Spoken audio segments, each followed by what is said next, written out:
আপনাদের সবাইকে সবাইকে সবাইকে নমস্কার জানাচ্ছি, আপনাদের সবাইকে অজস্র শুভ কামনা জানাচ্ছি, আপনাদের সবাইকে স্বাগত জানাচ্ছি আজকের এই শরণাগত অনুষ্ঠানে। আপনাদের সবাইকে শুভ সকাল জানাচ্ছি। শুভ সকাল, শুভ হোক। এই প্রার্থনাটা ছাড়া সত্যি সত্যি আর কোনো প্রার্থনা থাকতেই পারে না বলে মনে হয় না। মানে চারপাশে এত অশুভ দেখি, তার মধ্যে থেকে মনে হয় কোথাও শুভ হোক, শুভর একটা উৎস কিছু থাকুক যেখান থেকে শুভ নিজেকে চারপাশটায় ছড়িয়ে দিতে পারবে। যাই হোক, বেনি মাধবশীলের পঞ্জিকা অনুযায়ী আজকের দিনটার কথা বলি। আজকে 13ই ভাদ্র 1431, ইংরেজির 30শে আগস্ট 2024, শুক্রবার। আজকে দ্বাদশী। সূর্যোদয়ের সময় ভোর 5:21, সূর্যাস্তের সময় বিকেল 5:56। নক্ষত্র পুনর্বসু। জন্মে মিথুন রাশি, শূদ্র বর্ণ, মতান্তরে বৈশ্য বর্ণ, দেবগণ। দিনের বেলা 2:26 গতে কর্কট রাশি, বিপ্রবর্ণ। আমাদের হোয়াটসঅ্যাপে চিঠি পাঠাবার নাম্বার 9831922927। চিঠির গোড়ায় অতি অবশ্যই SG লিখতে হবে। এবারে বলি আজকের অনুষ্ঠান সম্পর্কে। অনুষ্ঠানের প্রথমে তো পুরাণ চিরন্তন। পুরাণ চিরন্তনে গুরু আয়োধ ধৌম্যের কথা বলছিলাম, তার শিষ্য উপমন্যু। সেই উপমন্যু তো গরু চড়াতে যায়, আপনারা নিশ্চয়ই মনে করতে পারছেন, এর আগে বলছিলাম সেই গল্প। গরু চড়াতে গিয়ে গুরু শিষ্যকে পরীক্ষা করছেন কিভাবে সারাদিন ধরে গরু চড়ায়। তো এবার সারাদিন ধরে যে গরু চড়াচ্ছে, ও তো খায়, কিছু না কিছু খায়। খাবার সমস্ত রকম রাস্তাগুলো গুরু বন্ধ করে দিচ্ছেন এক এক এক এক এক এক করে। সে আপনারা বিস্তারিত ভাবে শুনেছেন এর আগের যে অনুষ্ঠানগুলোতে, সেগুলো শুনেছেন পুরাণ চিরন্তনে। করতে করতে করতে করতে একেবারে সমস্ত রাস্তা বন্ধ করে দিয়েছেন। তখন উপমন্যু খিদের জ্বালা সহ্য করতে না পেরে আকন্দ পাতা খেতে গেছে, এবং আকন্দ পাতায় তো ভয়ানক বিষ। তার ফলে সেই বিষের ক্রিয়ায় সে চোখে কিছু দেখতে পাচ্ছে না, মাথা ঘুরে পড়ে গেছে, এবং সে আর আশ্রমে ফিরে যেতে পারেনি। এই পর্যন্ত বলেছিলাম আপনাদের। এরপরে কি হলো না হলো সেটা বলবার জন্য ফিরে আসব, কিন্তু পুরাণ চিরন্তনের কথা তো বললাম। তারপরে স্বামী বিবেকানন্দের রচনা থেকে পাঠ। স্বামী বিবেকানন্দের আরেকটি ছোট রচনা পড়ে শোনাবো আজকে। হিন্দু ও গ্রিক জাতি দুটোই খুব প্রাচীন সভ্যতা, খুবই প্রাচীন সভ্যতা, এবং সেই প্রাচীন দুই সভ্যতা তারা একসঙ্গে মিলিত হয়েছিল একটা সময়। আপনারা জানেন, আলেকজান্ডার ভারত আক্রমণ করেছিলেন এবং তারপর আবার ফিরেও যেতে হয়েছিল তাকে। সেই কাহিনী তো আমরা সকলেই জানি। তো এই দুই সভ্যতার মধ্যে তুলনামূলক আলোচনা করেছেন স্বামীজি, খুব ছোট পরিসরে, কিন্তু এটা একটা খুব দেখবার মতন বিষয়, তাই না? তারপরে কথামৃত থেকে পাঠ। কথামৃতর পরে না, আজকে চিঠিপত্র নয়, অনিবার্য কারণবশত আজকে আপনাদের চিঠি পড়তে পারবো না। তার বদলে একটা গল্প শোনাবো, গুরু নানকের গল্প। এবং শেষে বাইরে দূরে 92.7 বিগ FM এ শরণাগত অনুষ্ঠান শুনছেন। আমি আছি আপনাদের সঙ্গে, আপনাদের সৌমিত্র বসু। ফিরে আসছি গানের পর পুরাণ চিরন্তন নিয়ে, উপমন্যুর কথা। শুরু করছি উপমন্যুর কথা। গুরু আয়োধ ধৌম্য আর উপমন্যু। উপমন্যু তো অজ্ঞান হয়ে পড়ে আছেন মাঠের মধ্যে, তার কিছু দেখতে পাচ্ছেন না, তার সমস্ত মাথা ঘুরে তারপরে তার জ্ঞান লুপ্ত হয়ে গেছে ওই বিষ পাতা খাওয়ার ফলে। তো সন্ধেবেলা লেখাপড়া করবার সময়, সন্ধেবেলা তো সমস্ত কাজকর্ম শেষ, এইবার লেখাপড়া। তো গুরু আয়োধ ধৌম্য এসে বসেছেন, তার শিষ্যরা সকলে এসে বসেছে। এবারে ওই কি একটা নেই, কি একটা নেই, কি একটা নেই, উপমন্যু নেই। তো উপমন্যু কোথায়? উপমন্যু তো আসেনি। কি হলো কি হলো কি হলো, খোঁজ খোঁজ খোঁজ খোঁজ করে জানা গেল যে না, গরু নিয়ে সে এখনো ফেরেনি। সে কি এত রাত পর্যন্ত জঙ্গলের মধ্যে সে কি করছে? না না, হিংস্র পশুও তো থাকতে পারে, সাপখোপ আছে। ওই আরুনির বেলা যেমন হয়েছিল তেমনই তিনি সকলকে বললেন, এই এই এই এই তোমাদের মশালগুলো হাতে নাও, আমার সঙ্গে এসো তো দেখি, এসো এসো এসো এসো। তো পড়াশোনা থাক, পড়াশোনা বন্ধ করে কয়েকজন শিষ্যকে নিয়ে তিনি জঙ্গলের দিকে চললেন, মশাল টশাল জেলে। উপমন্যু, উপমন্যু,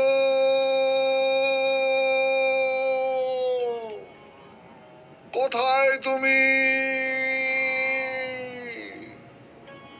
ডাকতে ডাকতে ডাকতে ডাকতে যাচ্ছেন, সাড়া দাও উপমন্যু। কোথাও কোনো সাড়া নেই, নিস্তব্ধ রাত, ঝমঝম ঝমঝম করছে। কোথায় গেল উপমন্যু? কোথায় গেল? অনেকক্ষণ পরে কোথাও থেকে যেন একটা একটা ক্ষীণ স্বর শোনা গেল, গুরুদেব, গুরুদেব। হয়তো হয়তো হয়তো কোথাও থেকে একটা আওয়াজ আসছে, উপমন্যুর গলার স্বর বলে মনে হচ্ছে। হ্যাঁ, উপমন্যুর গলার স্বর। চলো চলো চলো চলো, ওইখানে চলো, চলো চলো দেখি। শব্দ লক্ষ্য করে সবাই সেদিকে এগিয়ে গেল। মশালের আলোয় চারদিকটা খুব ভালো করে খুঁজে দেখছে, কিন্তু কোথায় সে? দেখা যাচ্ছে না তো। আয়তধূম ডাকছেন, উপমন্যু, উপমন্যু, সাড়া দাও, সাড়া দাও, কোথায় তুমি? আমি এদিকে এই কুয়োর মধ্যে।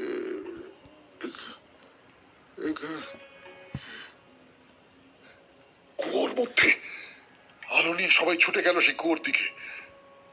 মশালের আলো কুয়োর নিচে ফেলতেই দেখা গেল নিচে পড়ে আছে উপমন্যু, অনেকখানি নিচে, কিন্তু হাত বাড়িয়ে তোলাও যাবে না। কি তুমি এই কুয়োর মধ্যে এইভাবে পড়ে গেলে কি করে উপমন্যু? খিদে খিদে জ্বালায় আমি আকন্দ পাতা খেয়ে ফেলেছি গুরুদেব। খাওয়ার সময় তার আঠালো রস ছিটকে চোখে পড়েছে, আর কিছু দেখতে পাচ্ছি না, তাই পড়ে পড়ে। শুনছেন উপমন্যুর কথা 92.7 বিগ এফএম এ শরণাগত অনুষ্ঠানে। বলবার জন্য ফিরে আসছে আবার আপনাদের সৌমিত্র বসু। এলাম 92.7 বিগ এফএম এ, শুনছেন শরণাগত, শুনছেন পুরাণ চিরন্তন। উপমন্যুকে খুঁজে পাওয়া গেছে, কুয়োর মধ্যে পড়ে গেছে সে। আকন্দ পাতা তার রস ছিটিয়ে তার চোখে পড়েছে, চোখ অন্ধ হয়ে গেছে। সেই পাতার যে বিষক্রিয়া, সেই বিষক্রিয়াতে সে টলতে টলতে কুয়োর মধ্যে গিয়ে পড়েছে। তখন আয়তধূম্য বলছেন, কি কি কি হবে এখন? এখন কি করা যাবে? তো আয়তধূম্য বললেন, উপমন্যু, উপমন্যু, তুমি তুমি তুমি একটা কাজ করো, দেব চিকিৎসক অশ্বিনী কুমারদের কাছে প্রার্থনা করো, তারাই পারবেন তোমার চোখের দৃষ্টি ফিরিয়ে দিতে। তো গুরুর কথা মতো উপমন্যু অশ্বিনী কুমারদের স্তব করতে শুরু করলো। স্তব করছে, স্তব করছে। এই উপমন্যুর আন্তরিক প্রার্থনায় খুশি হয়ে কিছুক্ষণের মধ্যে সেই অশ্বিনী কুমারদ্বয় সেখানে উপস্থিত হলেন। তাদের এরকম মায়া হলো, তারা ওষুধ মাখানো একটা পিঠে তার হাতে দিয়ে বললেন, এইটা খেয়ে নাও, এইটা খেয়ে নাও, তাহলেই আস্তে আস্তে তোমার চোখ আবার স্বাভাবিক হয়ে আসবে, দৃষ্টি ফিরে আসবে। নাও, খেয়ে নাও। কিন্তু আমি পারবো না, আমি খেতে পারবো না। কেন বৎস, পারবে না কেন? কি হয়েছে? না, আমি তো গুরুকে অর্ঘ্য না দিয়ে অন্য কিছু খেতে পারবো না। এতে কোনো দোষ হবে না, তুমি খেয়ে নাও, এটি ওষুধ, এটা খেতে পারো, এতে তোমার গুরু কোনো আপত্তি করবেন না। না, না হয় না, আগে গুরুকে দিয়ে তারপর আমি খেতে পারবো। কিন্তু এটা না খেলে তো তোমার চোখ ঠিক হবে না উপমন্যু। আর তাছাড়া তোমার গুরুর তো আর চোখের কোনো ব্যাধি নেই, তিনি এটা খাবেন কেন? আমি যদি সারা জীবন এইরকম অন্ধ থাকি তাও মেনে নেব, কিন্তু গুরুর বিনা অনুমতিতে তাকে অর্ঘ্য না দিয়ে আমি কিছুতেই কোনো কিছু খেতে পারবো না। হয়তো ধৌম্য তিনি বললেন যে, উপমন্যু, উপমন্যু, আমি তোমাকে আদেশ করছি, আমি তোমাকে আদেশ করছি, তুমি তুমি নাও, এই পিঠেটি খাও, তুমি সেরে ওঠো উপমন্যু, তুমি সেরে ওঠো। সেই ওষুধ খেয়ে উপমন্যু সেরে উঠলেন এবং সবাই মিলে আনন্দ করতে করতে ঘরে ফেরা হলো। পরদিন আয়ত ধৌম্য বললেন, বৎস উপমন্যু, তোমার শিক্ষা সম্পূর্ণ হয়েছে, এতদিন ধরে আমি তোমার পরীক্ষা নিচ্ছিলাম, যাও তোমার ঘরে ফিরে যাও, এখানে এতদিন যা সব শিখেছ তোমার শিষ্যদের মধ্যে তা ছড়িয়ে দাও, তোমার মতোই আরো কিছু ভালো মানুষ তৈরি করবার চেষ্টা করো। তো উপমন্যুর, কিন্তু আমি তো ধর্মশাস্ত্র এখনো রপ্ত করে উঠতে পারিনি। দরকার নেই তোমার, আমি আশীর্বাদ করছি, ইচ্ছে করলেই ওগুলো আপনা আপনি তোমার অন্তরে এসে যাবে, এখন থেকে তুমি হবে সর্বজ্ঞানী। শেষ করলাম পুরাণ চিরন্তন। এই গল্পটার সূত্রে দুটো একটা কথা মনে জাগছে, কিন্তু আজকে আর সময় নেই। শুরু করতে হবে স্বামী বিবেকানন্দের রচনা থেকে পাঠ, সেই সব কথা না হয় পরের দিন হবে। এখন একটু গান শুনুন, গানের পর স্বামী বিবেকানন্দের রচনা থেকে পাঠ। আমি আছি আপনাদের সঙ্গে, আপনাদের সৌমিত্র বসু। বিগ এফএম এ শরণাগত অনুষ্ঠান শুনছেন, আমি আছি আপনাদের সঙ্গে, আপনাদের সৌমিত্র বসু।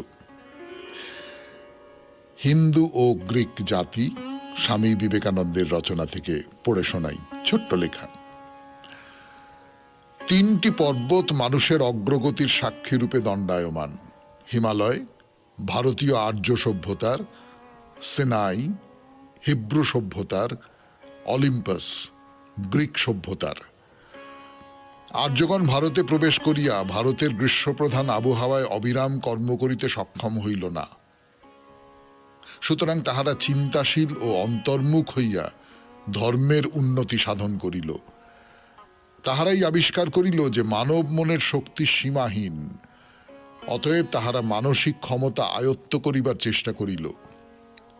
ইহার মাধ্যমে তাহারা শিখিল যে মানুষের মধ্যে এক অনন্ত সত্তা লুকায়িত আছে এবং ওই সত্তা শক্তিরূপে আত্মপ্রকাশ করিতে চাহিতেছে। এই সত্তার বিকাশ সাধনই তাহাদের চরম উদ্দেশ্য হইল। আর্য জাতির অপর একটি শাখা ক্ষুদ্রতর ও অধিকতর সৌন্দর্যমণ্ডিত গ্রিস দেশে প্রবেশ করিল।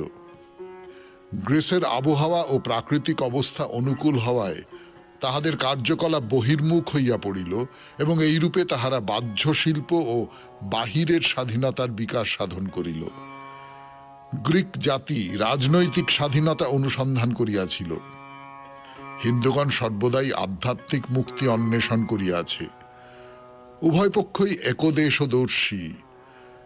জাতীয় সংরক্ষণ অথবা স্বাদেশিকতার প্রতি ভারতীয়গণের তত মনোযোগ নাই, তাহারা কেবল ধর্মরক্ষায় তৎপর। অপরপক্ষে গ্রিক জাতির নিকট এবং ইউরোপে, যেখানে গ্রিক সভ্যতার ধারা অনুসৃত হইয়াছে, স্বদেশের স্থান অগ্রে। সামাজিক মুক্তি উপেক্ষা করিয়া কেবল আধ্যাত্মিক মুক্তির জন্য প্রযত্ন ত্রুটি বিশেষ, কিন্তু উহার বিপরীত, অর্থাৎ আধ্যাত্মিক মুক্তি উপেক্ষা করিয়া কেবল সামাজিক মুক্তির জন্য যত্নবান হওয়া আরও দোষাবহ। আধ্যাত্মিক ও আধিভৌতিক উভয়বিধ মুক্তির জন্যই চেষ্টা প্রয়োজন। অভিব্যক্ত হয়ে গেলে জীবে জীবে অনেক প্রভেদ। অভিব্যক্ত জীবরূপে তিনি কখনো খ্রিস্ট হতে পারবে না। মাটি দিয়ে একটি হাতি গড়ো, আবার সেই মাটি থেকেই একটি ইঁদুর গড়ো, তাদের জলে ডোবাও, দুইটি একাকার হয়ে যাবে। মৃত্তিকা রূপে তাদের চিরন্তন ঐক্য, নির্মিত বস্তু হিসাবে তাদের চিরন্তন পার্থক্য। ঈশ্বর ও মানুষ নিত্যই হলো উভয়ের উপাদান। নিত্য রূপে সর্বব্যাপী সত্তা রূপে আমরা সকলে এক। অভিব্যক্তির ক্ষেত্রে ঈশ্বর চিরন্তন প্রভু এবং আমরা চিরন্তন ভৃত্য। তোমাদের মধ্যে তিনটি জিনিস আছে, দেহ, মন ও আত্মা। আত্মা ধরাছোঁয়ার বাইরে, মনের জন্ম মৃত্যু আছে এবং দেহেরও আছে। তুমি সেই আত্মা, কিন্তু সচরাচর তোমার ধারণা শরীরটাই বুঝি তুমি। এক ব্যক্তি যখন বলে আমি এখানে, তখন সে শরীরটার কথাই ভাবে। তারপর আসে আরেকটি মুহূর্ত, যখন তুমি সর্বোচ্চ স্তরে বিরাজ করছো। তুমি তখন বলো না আমি এখানে। তখন যদি কোনো ব্যক্তি তোমাকে গালাগাল করে বা অভিশাপ দেয়, তোমার কোনো ক্রোধ বা বিরক্তি হয় না, কারণ তুমি হলে আত্মা। যখন নিজেকে মন বলে ভাবি, তখন হে চিরন্তন অগ্নি, আমি তোমার স্ফুলিঙ্গ মাত্র।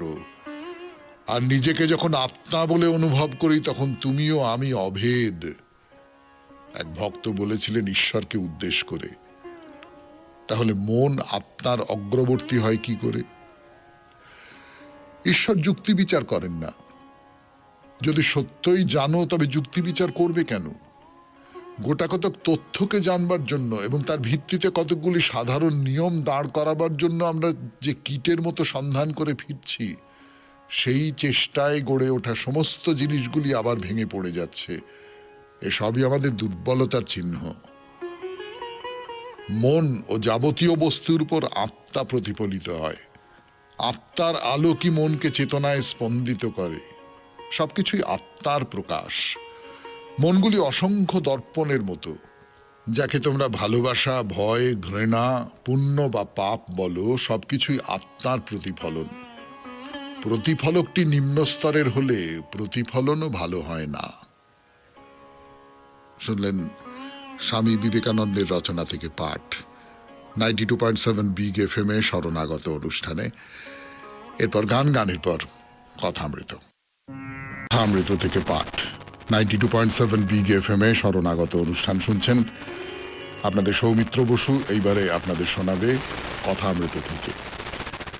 কথামৃতে যতটা পর্যন্ত বলেছি আপনাদের, তারপরে এখন যেখান থেকে শুরু করব, হাজরা মশাইয়ের কথা বলবো। হাজরা, তিনি বছর দুয়েক আছেন। তিনি ঠাকুরের জন্মভূমি কামারপুকুরের কাছাকাছি ওই শিহর বা শিওর গ্রামে প্রথম তাকে দেখেন। হৃদের যে গ্রাম, সেই গ্রামে ওই ঠাকুর তখন হৃদয়ের বাড়িতে ছিলেন। তো সেই থেকে হাজরার সঙ্গে ঠাকুরের যোগাযোগ তৈরি হয়ে যায়। খুব একেবারে যৌবনকাল থেকেই হাজরার মনের মধ্যে একটা বৈরাগ্যের ভাব আছে। কোথায় সাধু, কোথায় ভক্ত, এই সমস্ত খুঁজে বেড়ান। যখন দক্ষিণেশ্বর কালীবাড়িতে প্রথম আসেন এবং সেখানে থাকতে চান, তো ঠাকুর দেখেন যে মানুষটার মধ্যে খুব ভক্তিভাব আছে, আর নিজের দেশের পরিচিত হৃদয়ের গ্রামে দেখা হয়েছিল, ওইখানে যত্ন করে নিজের কাছে রাখেন। হাজরার হচ্ছে জ্ঞানীর ভাব, মানে ভক্তের ভাব নয়, জ্ঞানীর ভাব। ফলে ঠাকুরের এই যে ভক্তিভাব, এই যে তার যে সমস্ত শিষ্যরা আছেন, ছোকরা বলতেন তো ঠাকুর, সেই ছোকরাদের জন্য ঠাকুরের ভীষণ ব্যাকুলতা, নরেনের জন্য ঠাকুরের ভীষণ ব্যাকুলতা, অন্য অনেকের জন্য ভীষণ ব্যাকুলতা। তাদের নিয়ে থাকেন, তাদের ভালোবাসেন খুব বেশি। এইগুলো হাজরার পছন্দ হয় না। অথচ ঠাকুরের ভেতরে এমন কতকগুলো শক্তি তিনি দেখেন, যে শক্তিগুলো, এমন কিছু কথা শোনেন, এমন কিছু শক্তি দেখেন, সিদ্ধাইয়ের কথা আমি বলছি না, সাধারণভাবে এমন কিছু দেখেন যেটা দেখে তার মনে হয় যে ইনি একজন মহাপুরুষ।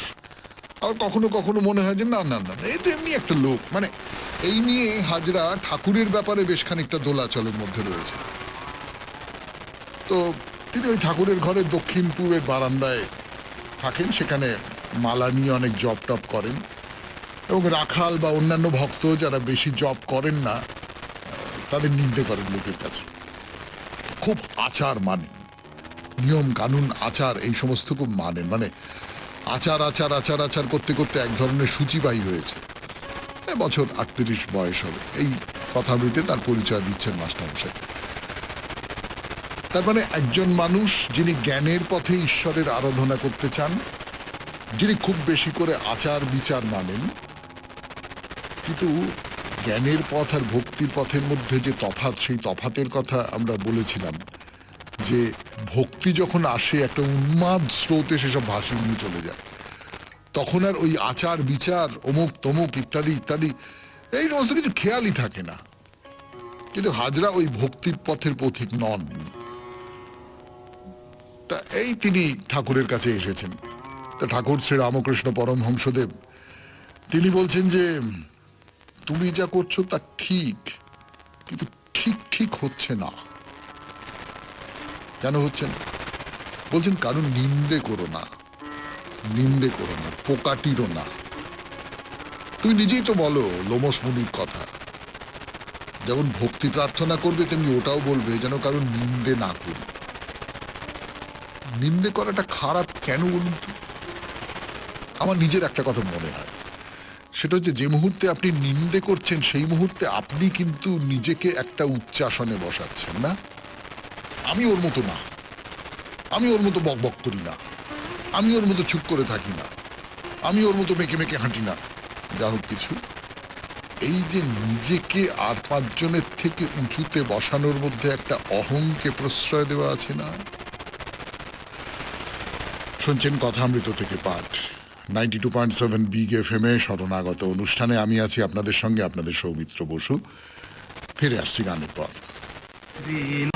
তো ঠাকুর বলছেন যে নিন্দে করো না, কারণ নিন্দে করতে নেই, কখনো নিন্দে করা উচিত নয়। তো হাজরা বলছে আচ্ছা ভক্তি করে প্রার্থনা করলে তিনি শুনবেন? তো ঠাকুর বলছে হ্যাঁ, 100 বার শুনবে, যদি সেই প্রার্থনা ঠিক হয়, যদি ভক্তি ঠিক হয়, যদি আন্তরিক হয়। ভক্তি আর ঠিক বেঠিকের কি আছে? আমি যদি খুব আন্তরিকভাবে তাকে ডাকতে পারি, যদি খুব আন্তরিকভাবে তাকে বলতে পারি, তাহলে তিনি শুনবেন, নিশ্চয়ই শুনবেন। মানে বিষয়ী লোক যেমন ছেলে বা স্ত্রীর জন্য কাঁদে, ঈশ্বরের জন্য সেই রকম করে কাঁদে? এ তো ঠাকুরের কথাই রয়েছে, বউ ছেলের জন্য জ্বালা জ্বালা জল চোখ দিয়ে বেরোচ্ছে, ঠাকুরের জন্য এক ফোঁটা জল বেরোয় না গো। হ্যাঁ, তো বলে গল্প করছেন ঠাকুরের যেরম স্বভাব। বলছেন ও দেশে একজনের পরিবারের অসুখ হয়েছিল, তো সারবে না মনে করে লোকটা থরথর থরথর করে কাঁপতে লাগলো, অজ্ঞান হয় আর কি। এরকম ঈশ্বরের জন্য কে হচ্ছে? ঈশ্বরের জন্য যে হতে পারছে না তার একটা কারণ এই, ঈশ্বর আমাদের কাছে প্রত্যক্ষ নন। যা কিছু আমরা পঞ্চেন্দ্রিয় দিয়ে গ্রহণ করতে পারি, আমরা আমি আমি আমি একদম আমাদের মতন সাধারণ মানুষের কথা বলছি, আমি অবতারদের কথা বলছি না, আমি যারা বিশেষভাবে সাধনার পথে অনেকটা পর্যন্ত অগ্রসর হয়ে গেছেন তাদের কথা বলছি না, আমি আমাদের কথা বলছি, আমার আপনার কথা বলছি। সেই কথাটা হচ্ছে যে আমরা তো খুব প্রত্যক্ষ করে ঈশ্বরকে দেখতে পাচ্ছি না, আর যাকে প্রত্যক্ষ দেখতে পাচ্ছি না তাকে খুব ভেতর থেকে একেবারে সম্পূর্ণ, মানে 100% বিশ্বাসও করতে পারছি না। তার ফলে আমাদের মনের মধ্যে কোথাও এই বোধটা আছে যে না, এটা এটা আমার কল্পনাও হতে পারে। আমি খুব ভেতর থেকে অন্তর থেকে যদি বিশ্বাস না করতে পারি তাহলে আমি আন্তরিকভাবে তাকে ডাকবো কি করে? যে যত বেশি বিশ্বাস করতে পারে, যে পুরোপুরি বিশ্বাস করতে পারে, সে তাকে তত আন্তরিকভাবে ডাকতে পারে, সে তার জন্য তত বেশি করে কাঁদতে পারে। যেমন করে সে বউয়ের জন্য কাঁদে, যেমন করে সে ছেলের জন্য কাঁদে, যেমন করে সে বাপমার জন্য কাঁদে, তেমনি করে কাঁদতে পারে। বাপমার কথায় মনে পড়লো, এই যে বাবা মায়ের সম্পর্কে অবহেলা, সেই অবহেলাটা কিন্তু আইনসম্মত নয়। মানে এটাও হয়তো বলে রাখা দরকার যে কোর্টের অর্ডারই আছে যে বাবা মাকে দেখতে হবে, বাবা মাকে না দেখে অবহেলা করাটা বেআইনি, মানে অনৈতিক টৈতিক আমি বাদ দিচ্ছি, কিন্তু বেআইনি। তো সেই বাবা মাকে যে অবহেলা করে তার কারণ হচ্ছে বাবা মা খানিকটা অপ্রত্যক্ষ হয়ে যায় আমাদের কাছ থেকে।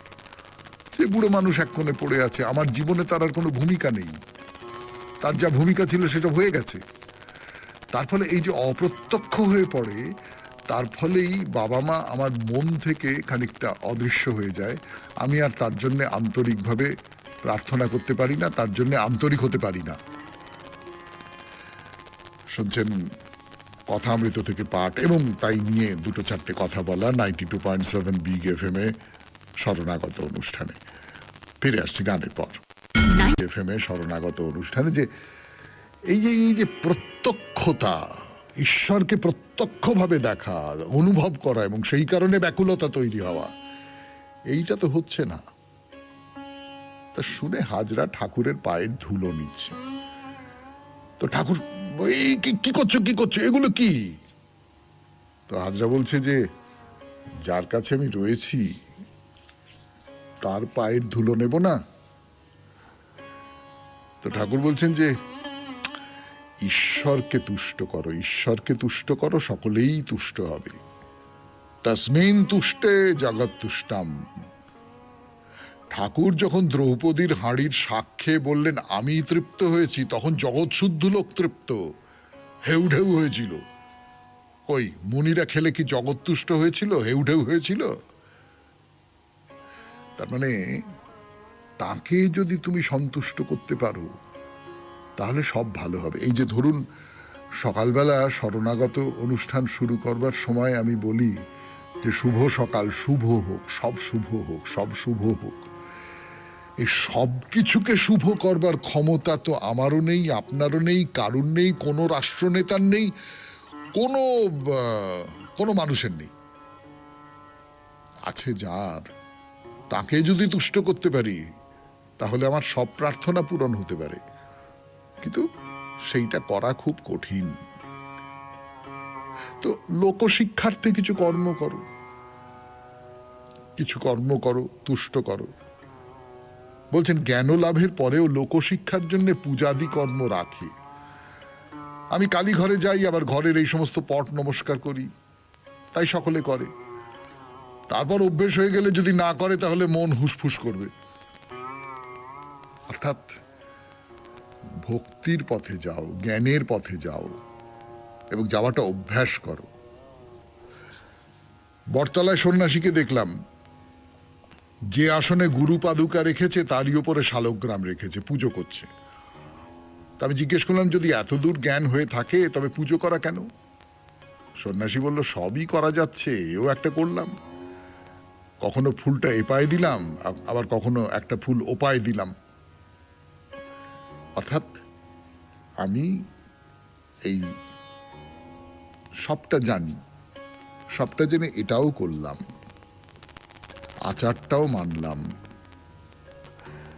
দেহ থাকতে কর্মত্যাগ করবার জো নেই, পাক থাকতে ভুড়ভুড়ি হবেই। শুনলেন কথামৃত থেকে পাঠ 92.7 বিগ FM এ শরণাগত অনুষ্ঠানে। ফিরে আসছি গানের পর। গানের পর ফিরে এলাম গুরু নানকের গল্প বলতে। চিঠিপত্রর বদলে আজকে গুরু নানকের গল্প। তো গুরু নানক তো নানান রকম পরীক্ষা করতেন তার সঙ্গে যারা আছেন, তার শিষ্যদের নিয়ে, তার সন্তান তাদের নিয়ে। তো একদিন গুরু নানক তার যে বড় ছেলে, তার নাম শ্রীচাঁদকে বললেন যে শ্রীচাঁদ শোনো না, আমি একটা সেবার কাজে ব্যস্ত আছি খুব। এই যে গোবর টোবর গুলো হয়ে রয়েছে এখানে, এই গোবর টোবর গুলো একটু পরিষ্কার করতে হবে, কিন্তু আমি আজকে পরিষ্কার করতে পারবো না গো, তুমি এই গোবর গুলো একটু পরিষ্কার করে দাও। তো শ্রীচাঁদ দেখলো যে আমি তো সবে চান করে এসেছি, ভালো জামা কাপড় পরেছি টরেছি, মন্দিরে যাব, আমি যদি এখন গোবর পরিষ্কার করতে বসি তাহলে তো এই সমস্ত জামা কাপড়ে ময়লা লেগে যাবে। এই গোবর পরিষ্কার করবার জন্য তো অন্য চান করবার আগে যদি বলতেন বাবা তাহলে না হয় কথা ছিল। কিন্তু তো বললো যে বাবা আমি একটা কথা বলি, আমি তো এই চান করে এলাম, আমি এখন তো মন্দিরে যাব, তো গোবর পরিষ্কার করলে তো আমি নোংরা হয়ে যাব, সেই নোংরা হয়ে আমি কি করে মন্দিরে যাব, সেই জন্যে আমি না ওটা করতে পারবো না। মন্দিরে তো পরিষ্কার পরিচ্ছন্ন হয়ে যাওয়াই উচিত, তাই না? বলে সে চলে গেল। গুরু নানক আর কিচ্ছু বললেন না তার ছেলেকে। তিনি লেহেনা বলে তার একজন শিষ্য, খুব প্রিয় শিষ্য, খুব খুব একনিষ্ঠ শিষ্য যাকে বলে, সেই লেহেনাকে ডাকলেন, ডেকে বললেন যে লেহেনা, আমি তো সেবার কাজে ব্যস্ত হয়ে রয়েছি, তুমি এই গোবরগুলো একটু পরিষ্কার করে দাও। তো লেহেনাও এই চানটা করে ভালো জামা কাপড় পরে এসেছে সবে, তার মধ্যে এইরকম একটা আদেশ, গুরুদেবের আদেশ। কিন্তু সে বলল যে আচ্ছা বেশ ঠিক আছে, বলে সেই যে চান করে উঠে পরিষ্কার পরিচ্ছন্ন জামা কাপড় পরেছিল সেই নিয়ে সে ওই যে গোবর টোবর ইত্যাদি ইত্যাদিগুলো পরিষ্কার করতে আরম্ভ করলো। তা সব পরিষ্কার হয়ে গেল। তারপর লেহনা আবার চলে গেল, গিয়ে স্নান টান করে তারপর মন্দিরে গেল। তো হয়ে গেছে ঘটনাটা। পরের দিন একটা শিখেদের একটা মহা সম্মেলন হচ্ছে, সেই সম্মেলনে গুরু নানক রয়েছেন। তো গুরু নানক বললেন, আমার একটা ঘোষণা আছে, এই যে আমার শিষ্য লেহেনা, আজ থেকে এর নাম দেয়া হলো অঙ্গদ দেব, এবং সেই এরপর থেকে গুরুর আসনে বসবে। তো অন্য যারা ছিল তারা তো সকলে অবাক হয়ে গেল, বললে এটা আপনি কি বলছেন গুরুদেব? আপনি লেহেনাকে এইরকম একজন এইরকম একটা আসনে বসাতে চাইছেন? আপনার বড় ছেলে রয়েছে, শ্রীচাঁদ রয়েছে, তাকে বাদ দিয়ে আপনি একে বসাতে চাইছেন? এটা কি ঠিক হচ্ছে? আপনি তো একটা প্রথা ভাঙছেন। তো গুরুদেব কি বললেন? গুরু নানক বললেন, আমি এই লেহেনা, মানে এখন থেকে সে অঙ্গদ দেব, আমি মনে করেছি গুরু হবার পক্ষে সে শ্রীচাঁদের তুলনায় অনেক বেশি যোগ্য।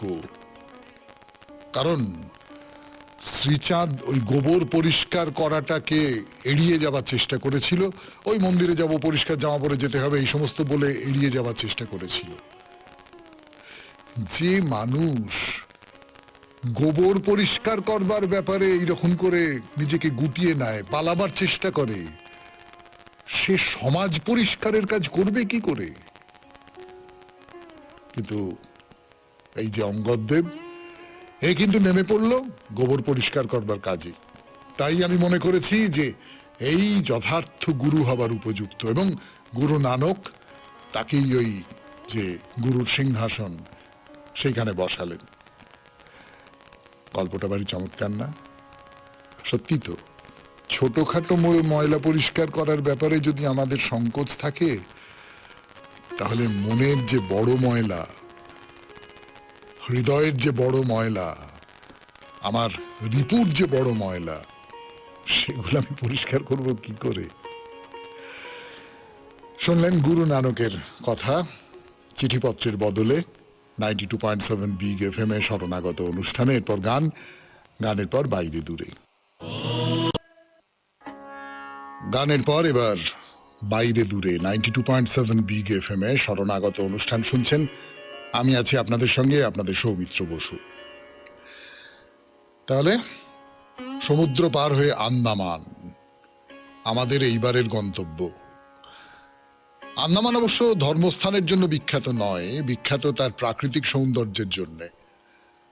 আমরা তো নিশ্চয়ই সেখানে নানান জায়গায় ছড়ানো ছিটানো সব মন্দিরগুলো দেখব, ধর্মস্থানগুলো দেখব, কিন্তু বাড়তি হিসেবে পাবো আদিগন্ত নীল সমুদ্র আর সবুজ গাছের বন, ছোটখাটো পাথর, টিলা, ঢিবি।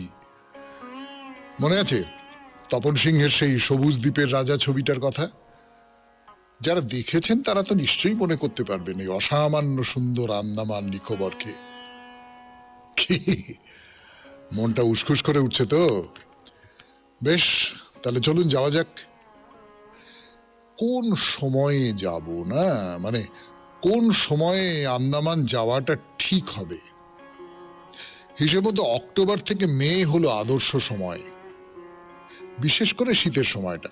বর্ষাকালে নইব নইব ছ, সমুদ্র খুব অস্থির থাকে, বৃষ্টিও হয় প্রচুর। না, সেই অস্থির সমুদ্র যদি দেখতে চান তাহলে আপনি বর্ষাকালেই যাবেন। তা এখন তো প্রবল বৃষ্টি চলছে, শেষ হতে হতে পুজো, সেই সময়টাই ভালো। তার আগে একটু মনে মনে ঘুরে আসা যাক। আরো একটা দুটো কথা একটু বলে নি। এই যে আন্দামান কথাটা কোথা থেকে এসেছে বলুন তো? শুনলে খুব মজা লাগবে। কথাটা এসেছে হনুমান থেকে। হনুমান, সেখান থেকে আন্দামান।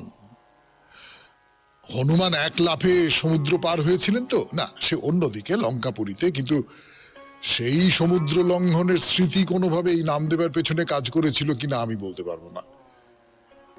এর পাশাপাশি আছে আর একটা দ্বীপ, তার নাম নিকোবর, আন্দামান নিকোবর। এই নামটাই বা কোথা থেকে এলো? তামিল ভাষায় নাক্কাভারম মানে হচ্ছে খোলা, আবরণহীন জমি, সেই থেকে নিকোবর। আচ্ছা, শেষ প্রশ্ন, বলতে পারেন এই আন্দামান আর নিকোবরে মোট কটা দ্বীপ আছে? বলতে পারেন? ভাবুন ভাবুন ভাবুন, ভাবতে ভাবতে গান শুনুন, 92.7 বিগ FM এ শরণাগত অনুষ্ঠানে গানের পর প্রশ্নের উত্তর।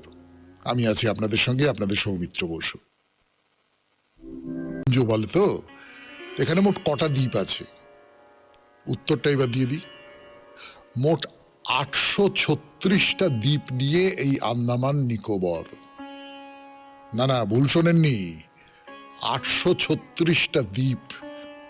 কি ভিড়মি খেলেন নাকি? না, এদের মধ্যে বেশ কিছু দ্বীপ আছে যেখানে মানুষ যেতে পারে না। বেশ কিছু দ্বীপকে দ্বীপ বলাটাও হয়তো বাড়াবাড়ি, মানে জলের ওপর অল্প খানিকটা চড়ার মতন জেগে আছে, কোনো নাম টাম নেই। এই হলো আন্দামানের একেবারে প্রাথমিক যে পরিচয়। তাহলে দেরি না করে চলুন আন্দামানে রওনা হয়ে যাই। অনলাইনে টিকিট কাটবেন, কলকাতা বন্দর থেকে জাহাজ ছাড়বে। 4 রকমের শ্রেণী আছে জাহাজে: bunk, second class, first class আর ডিলাক্স। সিকিউরিটি চেক হয়ে গেল, আপনার টিকিট দেখা হয়ে গেল। এবারে বাসে করে আপনাকে নিয়ে যাবে জাহাজের কাছে। সে জাহাজ দেখলে চক্ষু ছানা বড়া হয়ে যাবে, বিশাল জাহাজ। আর দেখতেও কি দারুণ, মনে হয় একটা বিরাট রাজহংস ডানাটা গুটিয়ে জলের উপর ভাসছে। ভেতরে ঢুকেও তাই, চোখে ধাঁধা লেগে যাবে, মনে হবে কোনো দামি হোটেলের ঘরে আছি। অনেকগুলো ডেক আছে, দুপাশে ঘর দুপাশে ঘর, মাঝখান দিয়ে সরু রাস্তা চলে গেছে। তারই কোনো একটা ঘরে আপনার থাকবার ব্যবস্থা। ছোট্ট ঘর, খুব আরামের, চমৎকার বিছানা পাতা, পাশে ছোট টেবিল চেয়ার আছে, গদিওয়ালা। আরামের কোনো ত্রুটি নেই। মানে জানলা দিয়ে আপনি জল দেখতে পাচ্ছেন বলে বুঝতে পাচ্ছেন যে আপনি কোনো হোটেলের ঘরে নেই, আপনি এখন ভাসছেন। খাওয়ার জায়গাটাও দারুণ, বড় একটা হল ঘর, আলাদা আলাদা করে টেবিলে 4টে করে চেয়ার পাতা, খাওয়া দাওয়া দিব্য। মানে সব মিলিয়ে সোজা কথায় খুব সুখের ব্যবস্থা। সময় কাটানোর নানা আয়োজন আছে, নানান ধরনের অনুষ্ঠান হয় জাহাজে, গান বাজনা হয়। মানে আপনি যদি ইচ্ছে করেন, আপনি যদি দলের মধ্যে মিশে যেতে পারেন, তাহলে বেশ আনন্দ করে থাকতে পারবেন। আসলে যত আরামই হোক, ব্যাপারটা তো জেলখানার মতো। আপনি ইচ্ছে করলেই তো আর বেরোতে পারবেন না, সমুদ্র দিয়ে আপনাকে ঘিরে রাখা হচ্ছে। যাদের আন্দামানের সেলুলার জেলে বন্দি করে রাখা হতো, তাদের তো ওই জন্যই রাখা হতো যাতে কোনোভাবে পালাতে না পারেন। সমুদ্র পাহারায় আছে। হ্যাঁ, সমুদ্র প্রকৃতির এক আশ্চর্য সৃষ্টি। সমুদ্রের কথা পরের দিন হবে। 92.7 বিগ FM এ শরণাগত অনুষ্ঠান আজকের মতো এখানেই শেষ করি। আমাদের হোয়াটসঅ্যাপে চিঠি পাঠাবার নাম্বার 9831922927। চিঠির গোড়ায় অতি অবশ্যই SG লিখতে হবে।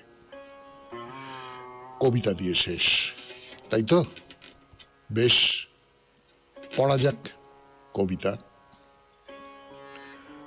তোমারে দিব না দোষ, জানি মোর ভাগ্যের ভ্রুকুটি, ক্ষুদ্র এই সংসারের যত ক্ষত, যত তার ত্রুটি, যত ব্যথা আঘাত করিছে তব পরম সত্তারে অহরহ। জানি যে তুমি তো নাই ছাড়াই আমারে নির্লিপ্ত সুদূর স্বর্গে। আমি মোর তোমাতে বিরাজে, দেওয়া নেওয়া নিরন্তর প্রবাহিত তুমি আমি মাঝে, দুর্গম বাধারে অতিক্রমী। আমার সকল ভার রাত্রি দিন রয়েছে তোমারই পরে। আমার সংসার সে শুধু আমারই নহে, তাই ভাবি এই ভার মোর যেন লঘু করি নিজ বলে। জটিল বন্ধন ও ডোর একে একে ছিন্ন করি যেন, মিলিয়া সহজ মিলে দ্বন্দ্বহীন বন্ধহীন বিচরণ করি এ নিখিলে, নাচে আপনা পানি। অশান্তিরে করি দিলে দূর, তোমাতে আমাতে মিলি, ধনিয়া উঠিবে এক সুর। খুব ভালো থাকবেন, আনন্দে থাকবেন। নমস্কার। আপনাদের সবাইকে সবাইকে সবাইকে নমস্কার জানাচ্ছি। আপনাদের সবাইকে অজস্র শুভ কামনা জানাচ্ছি। আপনাদের সবাইকে স্বাগত জানাচ্ছি আজকের এই শরণাগত অনুষ্ঠানে। আপনাদের সবাইকে শুভ সকাল জানাচ্ছি। শুভ সকাল, শুভ হোক, এই প্রার্থনাটা ছাড়া সত্যি সত্যি আর কোনো প্রার্থনা থাকতেই পারে না বলে মনে হয় না। মানে চারপাশে এত অশুভ দেখি, তার মধ্যে থেকে মনে হয় কোথাও শুভ হোক, শুভর একটা উৎস কিছু থাকুক যেখান থেকে শুভ নিজেকে চারপাশটায় ছড়িয়ে দিতে পারবে। যাই হোক, বেনি মাধবশীলের পঞ্জিকা অনুযায়ী আজকের দিনটার কথা বলি। আজকে 13ই ভাদ্র 1431, ইংরেজির 30শে আগস্ট 2024, শুক্রবার। আজকে দ্বাদশী। সূর্যোদয়ের সময় ভোর 5:21, সূর্যাস্তের সময় বিকেল 5:56। নক্ষত্র পুনর্বসু। জন্মে মিথুন রাশি, শূদ্র বর্ণ, মতান্তরে বৈশ্য বর্ণ, দেবগণ। দিনের বেলা 2:26 গতে কর্কট রাশি, বিপ্রবর্ণ। আমাদের হোয়াটসঅ্যাপে চিঠি পাঠাবার নাম্বার 98319229